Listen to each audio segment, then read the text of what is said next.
Hi guys, and welcome back to your 7th tutorial in Matlab. Today we're going to be talking a little bit more about some real programming stuff. And I'm sorry if you can hear that in the background. That's some people working on the basement. They're kind of taking apart the wall. But anyhow, we're going to be talking about some real programming stuff this time again. So we'll be talking about loops, while loops, and for loops. And for those of you familiar with programming, you might have heard of the do-while loop. Well, apparently Matlab doesn't have a do-while, so I guess that's okay because I never use it anyway. But anyhow, why don't we get started? Um, First, we'll start by taking a look at the while loop. But to do that, we're going to have to create a variable. So let's create a variable called a number and set a number equal to 1. Now, we have our while loop, which uses a test condition like we saw from the previous tutorial with the if statement. A test condition to test while this test condition is true, continue this loop. So why don't we create a test condition of while a number is less than 10, print out the value of number. So unless we modify this number, it's going to keep looping through this while loop because it's still going to be less than 10 unless we say otherwise. So why don't we, on every iteration of the while loop, add 1 to it. So a number plus 1 here. And by the way, I might not have mentioned this at this point, but if you don't want to have MATLAB display the result of something, you can suppress the output with a colon. And in this case, I'm going to suppress the output so we only see the value of a number. But anyhow, we end the while loop like we did with the if statement. And when we run this, as you can see, the while loop continued to print out a number for each loop, each iteration. And we have numbers 1 through 9 here listed for a number as it updated. Okay, so say we wanted to run for a particular number of iterations instead, though. That's why the for loop is handy in MATLAB. The for loop will run for a specific number of iterations. So let's just do an example just to show. So I'm going to clear the screen, and you could clear the screen with a CLC. That's the command. But so we're going to create a variable, and we're going to call it sum numbers, and we will set it equal to just a bunch of random numbers. So 1, let's say 4, 7, 9, 22, I don't know, and we'll set some numbers equal to those values. Alright, now if we type in our for loop and we set, let's create a value here. Why don't I just type it out and explain it as I go.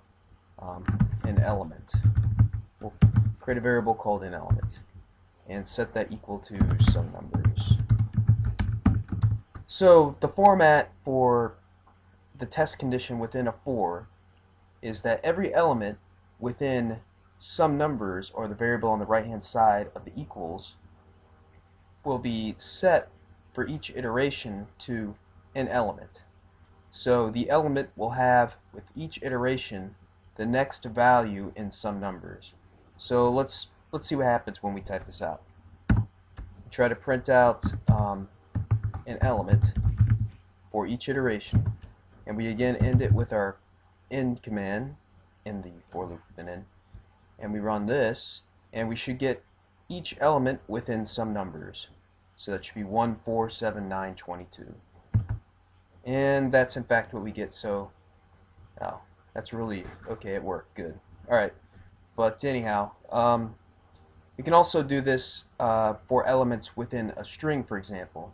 Now in a string, each element corresponds to a letter. So let's say we create a variable and we call it, I don't know, a string.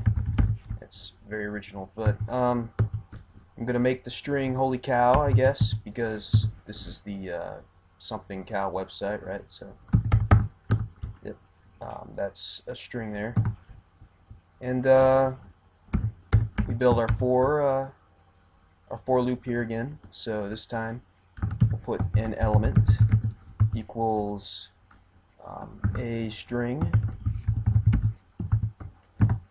and then we type out or print out the element for each loop. And when we run this, we should get each letter back, because each element the elements within a string are the characters. So we should get back HOLYCOW, but let's run it and see what happens. And there we go. You have all the letters printed out with each iteration, and then the for loop ends. So that's good news.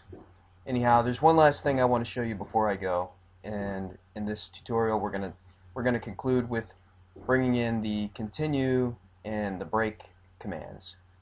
You might have heard of these as well in other programming languages if you're familiar with one, but we'll go over it again here just to make sure. So, alright, the continue keyword, what that does is every time that's encountered within the code, the loop continues from the beginning again without computing the following statements. So again, why don't I just try to make an example here. Alright, we'll have our a number again, set him equal to 1, and this time we're going to create a while loop. So we'll create a while loop, and while a number is less than 10 again, like we did before,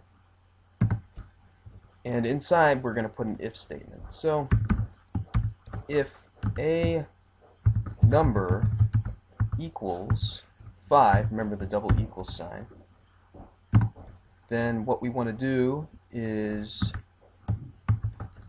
add 1 to a number,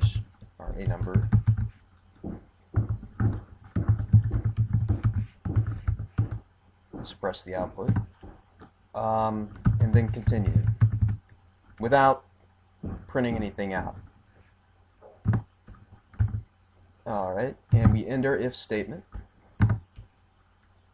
and then we will print out a number otherwise, and we also have to remember to make sure to update this value, a number. So we're going to add 1 to it each iteration. Alright, and suppress the output of this guy too. Alright, so when we end this, the end result should be that we print out all the numbers while a number is increased by 1 each iteration.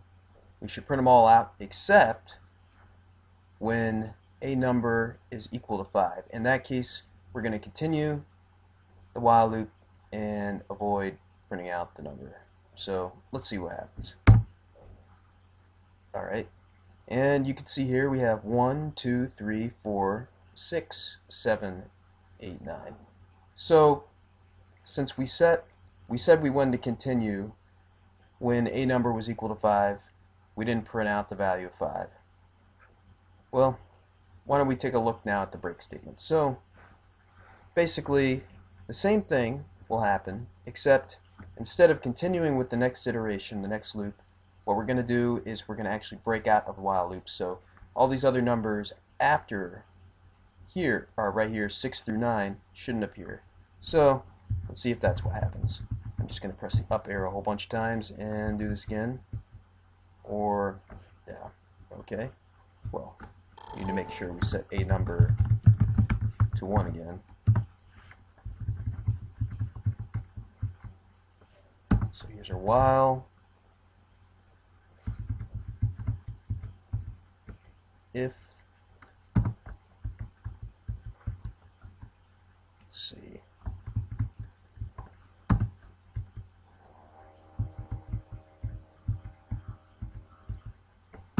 can you, in the if statement, print out a number? Oh shoot, that's right. guess I can't go back. But anyhow, I think I can just Control C this. Let's do this one more time. Actually have it over here, so I'm gonna cut and paste. Sorry guys, I know I'm cheating, but anyhow, this is what we do. Alright, so oh,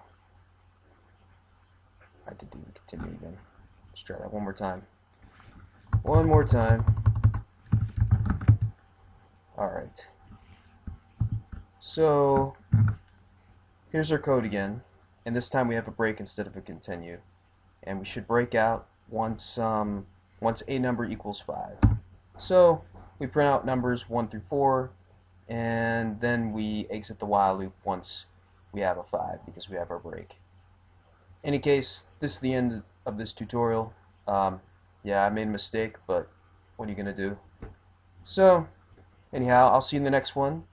We'll start getting into hopefully some real stuff here, like creating functions and Matlab files, and yeah, that'll be cool. So why don't you stay tuned and see if I don't know, just stay tuned. Alright, take it easy. Bye.